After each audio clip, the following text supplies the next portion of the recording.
था टाइटैनिक, जिसे दुनिया भर में कभी न डूबने वाला जहाज माना जाता था। लेकिन आज से करीब 100 साल पहले कभी न डूबने वाला ये जहाज डूब गया और इसके डूबने का रहस्य आज भी साइंटिस्ट सॉल्व करने में जुटे हैं। जहां 3 लोगों में से सिर्फ एक ही इंसान बच पाए थे, वहीं 1500 से ज्यादा लोगों ने इस दुर्घटना में अपनी जानें गंवाई। लेकिन इन सब मरे हुए लोगों में से सिर्फ 340 लाशों को ही बरामद किया जा सका। तो अब ये सवाल उठता है कि बाकी के 1160 लाशों का क्या हुआ।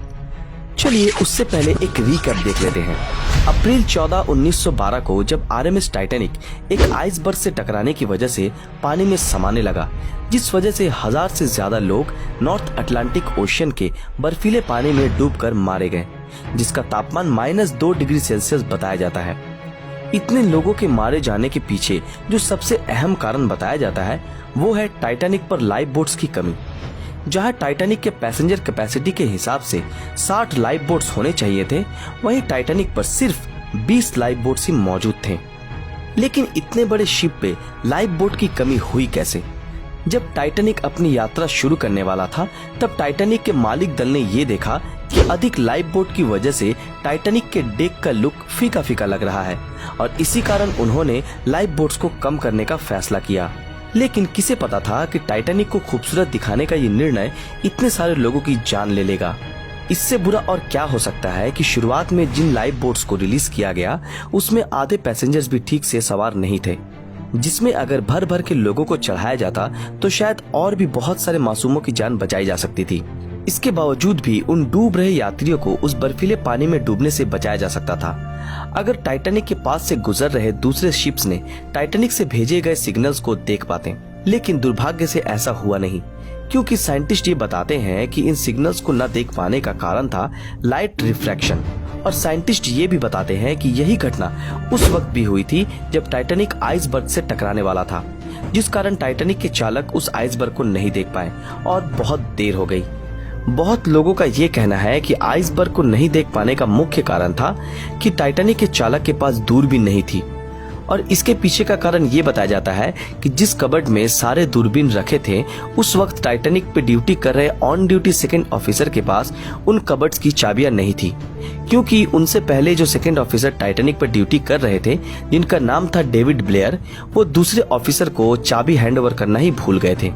और अगर उनके पास उस वक्त दूरबीन मौजूद होती तो शायद वो बहुत दूर से ही उस आइसबर्ग को देख पाते और टाइटैनिक का रुख मोड़ सकते थे और बच सकते थे। लेकिन किस्मत को तो कुछ और ही मंजूर था। खैर, जो भी हो, टाइटैनिक की दुर्घटना के पीछे बहुत सारे अनहोनी का हाथ था, जिस वजह से टाइटैनिक का ये हाल हुआ। और सच्चाई ये है कि टाइटैनिक के साथ 1000 से भी ज्यादा लोगों ने अपनी जानें गंवाई और जिनकी लाशों को निकालना भी मुमकिन नहीं हो पाया। सो गाइस, अब चलते हैं हमारे असल सवाल पर कि उन लाशों का क्या हुआ जो उस दिन टाइटैनिक के साथ उस पानी में डूबे थे। सोर्स के मुताबिक टाइटैनिक के डूबने के 1 घंटे के बाद ही एक बहुत ही भयानक तूफान उस जगह के ऊपर से गुजरा जहां टाइटैनिक डूबा था, जिस कारण समुद्र में उत्पन्न हो रही बड़ी बड़ी पानी की लहरें और तेज हवाओं ने उन सारे लाशों को घटना स्थल से 50 माइल यानी कि करीब 80 किलोमीटर दूर बहाकर ले गई। और यही वो कारण था कि जिस वजह से जो पहला शिप दुर्घटना स्थल पर पहुंचा था, उन्हें सारी लाशें नहीं मिली। जिन लोगों की लाशें नहीं मिली, उनकी कब्र तो समुद्र की गहराई में ही बन गई। लेकिन जिन लोगों की लाशों को ढूंढा जा सका, उनको हैलिफैक्स कनाडा भेजा गया और वहीं उन्हें दफना दिया गया।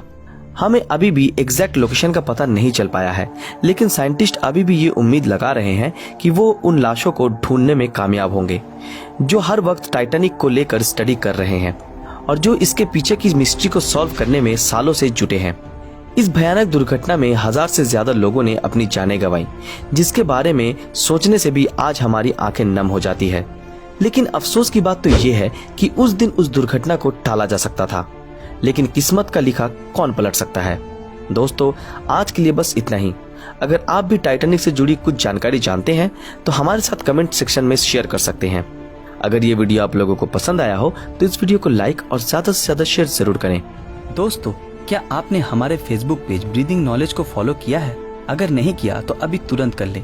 तो फिर मिलेंगे आपके साथ अगले वीडियो में ऐसे ही किसी मजेदार विषय के साथ। तब तक के लिए अलविदा।